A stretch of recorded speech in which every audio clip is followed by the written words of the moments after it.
Assalamualaikum warahmatullahi wabarakatuh. Kembali lagi bersama saya Ahmad Syarul Munir Asfia dari peserta Latsar BPSDMD Provinsi Kalimantan Selatan Angkatan kedua kelompok 4. Pada kesempatan kali ini saya diberikan tugas untuk mempresentasikan hasil resumen saya berupa core value ASN berakhlak, yaitu berorientasi pelayanan, akuntabel, kompeten, harmonis, loyal, adaptif, dan kolaboratif. Pada kesempatan kali ini saya akan menyampaikan core value ASN berupa orientasi pelayanan. Yang pertama, mari kita bahas apa itu pengertian pelayanan publik. Definisi dari pelayanan publik itu sendiri, sebagaimana tercantum dalam Undang-Undang Pelayanan Publik, adalah kegiatan atau rangkaian kegiatan dalam rangka pemenuhan kebutuhan pelayanan sesuai dengan peraturan perundang-undangan bagi setiap warga negara dan penduduk atas barang, jasa, dan atau pelayanan administratif yang disediakan oleh penyelenggara pelayanan publik. Kemudian ada beberapa unsur penting di dalam pelayanan publik. Ada 3 lebih tepatnya unsur penting dalam pelayanan publik, khususnya dalam konteks ASN, yaitu yang pertama, penyelenggara pelayanan publik yaitu ASN atau birokrasi. Yang kedua, penerima layanan yaitu masyarakat, stakeholder atau sektor privat. Yang ketiga adalah kepuasan yang diberikan dan atau diterima oleh penerima layanan. Kemudian sebagai fungsi ASN sebagai pelayan publik, dalam pasal 10 Undang-Undang ASN, pegawai ASN berfungsi sebagai pelaksana kebijakan publik dan pelayanan publik serta sebagai perekat dan pemersatu bangsa.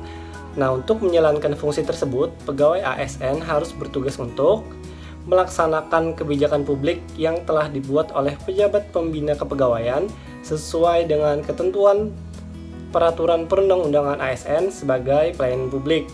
Kemudian memberikan pelayanan publik yang profesional dan berkualitas. Dan yang terakhir, mempererat persatuan dan kesatuan negara Republik Indonesia. Ada beberapa prinsip ASN sebagai suatu profesi. Sebagaimana kita ketahui, ASN sebagai suatu profesi berlandaskan pada prinsip sebagai yang pertama adalah nilai dasar, yang kedua kode etik dan kode perilaku, yang ketiga komitmen, integritas moral, dan tanggung jawab pada pelayanan publik, yang keempat kompetensi yang diperlukan sesuai pada bidang tugasnya masing-masing, yang kelima kualifikasi akademik, yang keenam jaminan perlindungan hukum pada saat pelaksanaan tugas, dan yang terakhir adalah profesionalitas jabatan. Kemudian ada beberapa citra positif ASN sebagai pelayanan publik dapat dilihat dengan perilaku melayaninya. Yang pertama adalah senyum, menyapa dan memberi salam, serta berpenampilan rapi dan melayani dengan cepat serta tepat waktu. Yang kedua, melayani dengan memberikan kemudahan bagi pelanggan untuk memilih layanan yang tersedia. Yang ketiga, melayani dengan kemampuan, keinginan, dan tekad memberikan pelayanan yang prima. Ada beberapa panduan perilaku atau kode etik dari nilai berorientasi pelayanan. Pada penjabaran kali ini akan mengulas mengenai panduan perilaku atau kode etik dari nilai berorientasi pelayanan sebagai pedoman bagi para ASN dalam melaksanakan tugasnya sehari-hari. Yang pertama adalah memahami dan memenuhi apa kebutuhan masyarakat. Yang kedua, ramah, cekatan, dan solutif dan dapat diandalkan. Yang ketiga, melakukan perbaikan tiada henti. Kemudian, apa sih tantangan aktualisasi nilai berorientasi pelayanan? Pada prakteknya, penyelenggaraan pelayanan publik menghadapi berbagai macam hambatan dan tantangan yang dapat berasal dari eksternal seperti keadaan geografis yang sulit, infrastruktur yang belum memadai, dan termasuk dari sisi masyarakat itu sendiri, baik yang tinggal di pedalaman dengan adat kebiasaan atau sikap masyarakat yang kolot, ataupun yang tinggal di perkotaan dengan kebutuhan hidup yang dinamis dan senantiasa berubah. Adapun tantangan internalnya berupa terbatasnya anggaran yang ada, serta kurangnya jumlah SDM yang kompeten untuk melaksanakan pelayanan publik, dan juga belum terbangunnya sistem pelayanan publik yang baik. Namun, pemerintah berkomitmen untuk terus meningkatkan kualitas penyelenggaraan pelayanan bagi kebutuhan dan harapan masyarakat, serta mengatasi berbagai hambatan yang ada.